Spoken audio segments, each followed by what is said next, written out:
The name of this video is Spherical Resistor. In fact, this problem was one of the 5 problems in the take-home final exam for FIS 242 a couple of weeks ago. So let's try to investigate what is the resistance of a hollow conductor, which in this case is not perfect, that is, there is a resistivity eta associated with it.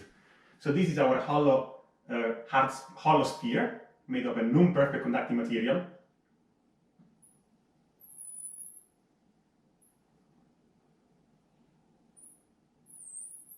Okay, this is the center of this hollow sphere. The conducting material is everywhere here, and is characterized by a resistivity eta, so it's non-perfect. In addition, this conducting material with resistivity eta is an ILH material, that is isotropic, so we can use all possible symmetries, we don't need tensors to solve this problem. L for linear,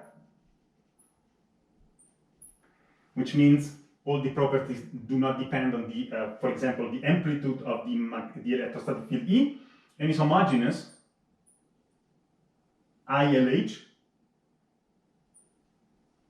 which means eta, the resistivity, does not depend on the point capital P within this object. Same everywhere, is constant.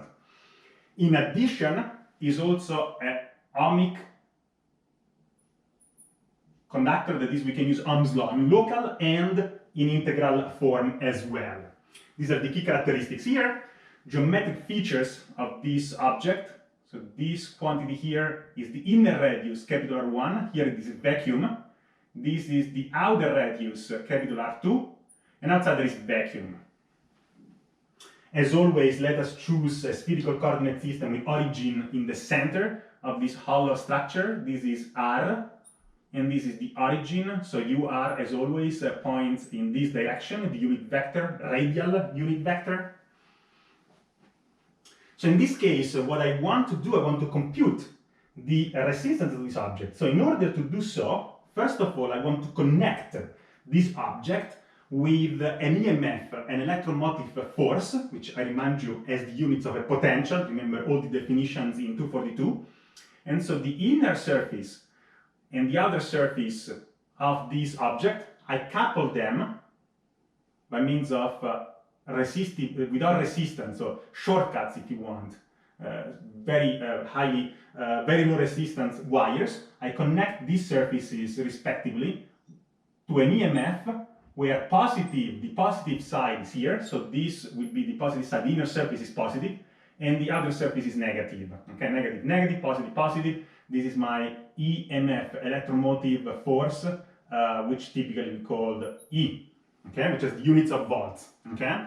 And I connect it in such a way that I establish a current density vector J, which is steady. I can do it if I choose this suitably, and steady and uniform, directed radially. So this is my vector J, which is steady current, DC current, and uniform, and in such a way that vector J divided by the norm of vector J gives me exactly UR, the radial unit vector as written here. Okay, so that's the way I establish this current, which is steady and uniform. And I can do whatever I want because I'm testing this device to calculate this resistance. So experimentally, I really want to choose the simplest current, which is a steady uniform current, to test it. If I choose something more complicated, it becomes more complicated. So why should I complicate my life in an experiment? I can choose it to be steady and uniform, which is nice and simple. Now, the key item here, I want to solve this by means of Laplace's equation. So if I pick any point within this object, in particular, let us choose an inner surface here. So let me indicate with this dashed line an inner surface. This I call it capital sigma. This is also a spherical surface which has O as the origin. At any point on this surface, and in fact at any point within capital P, within this conducting material, even if I have a current, and it could be actually any current, we know that locally the total rho which is given by the rho associated with the ions, which are fixed, plus the rho associated with the charge-free carriers, rho f, has to be equal to 0, no matter what, C242, even if there is a current, which means I can use Laplace's equation at each point capital P within this object. Since we are considering an object with a spherical symmetry, obviously, the solution of Laplace equation is V of r equal 2 parameters, second order equation, alpha over r plus beta. We do not know alpha or beta, but we don't really care about these two parameters. And why is that? Because what I want to compute really is the resistance R of this object, which, since we are considering an ohmic object, is going to be delta V over I. Since we are considering a delta and a ratio, none of these two quantities, alpha and beta, will be necessary. So we actually can leave them as parameters. We don't need to really compute them. That's the beauty of this method, okay? And again, because we are considering a ratio, and up here there is a potential difference. So potential difference gets rid of beta, the ratio will get rid of alpha, okay? Good.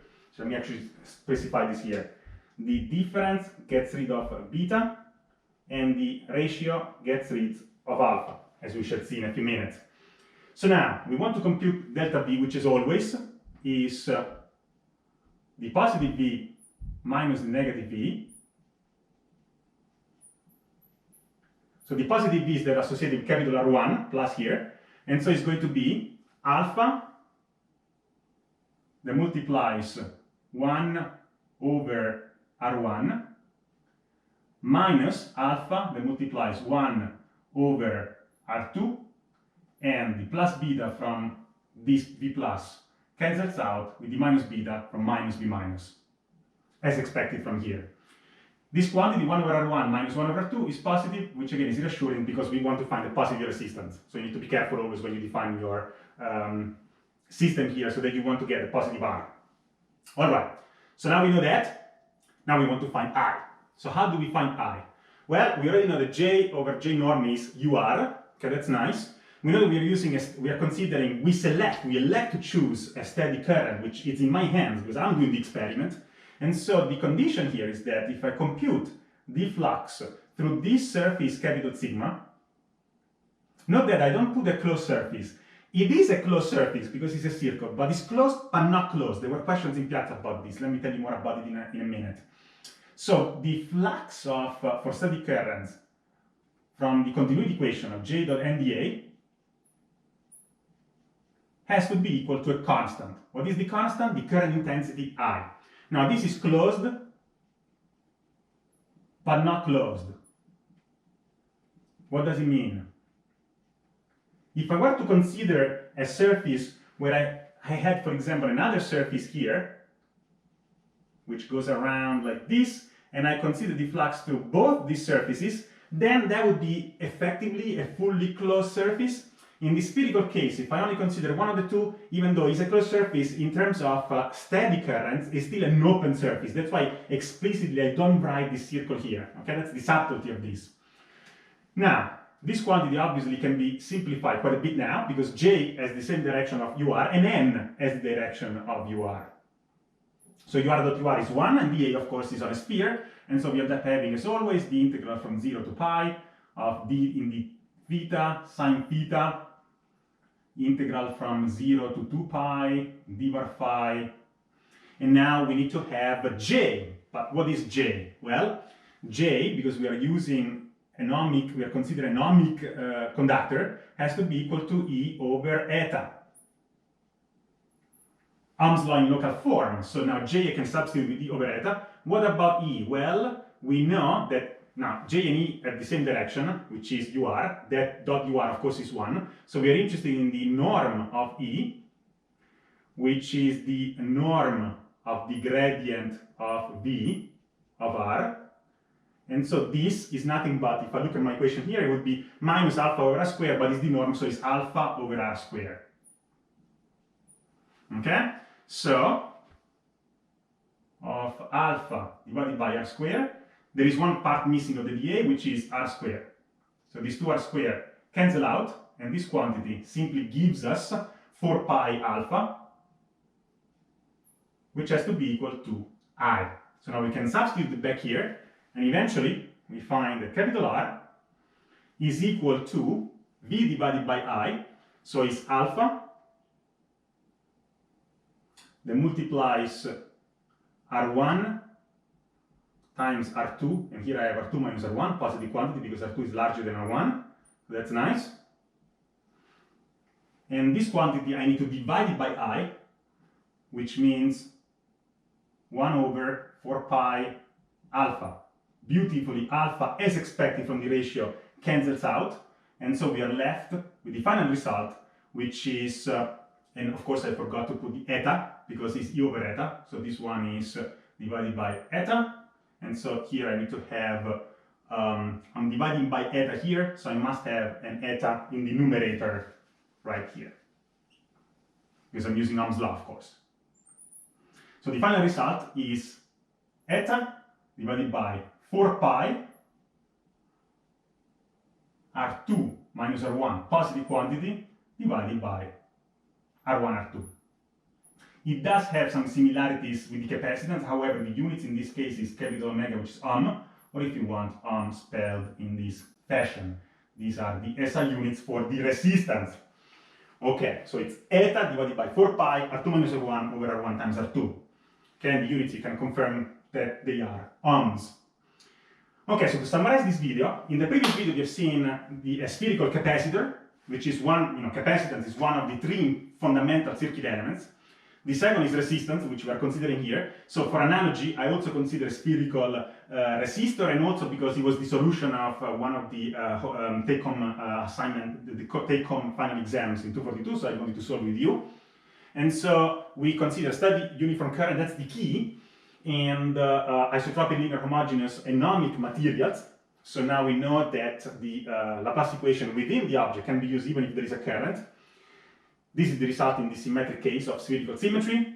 We use Ohm's law in integral form, delta B over I, compute delta B by means of this law. We don't care about beta.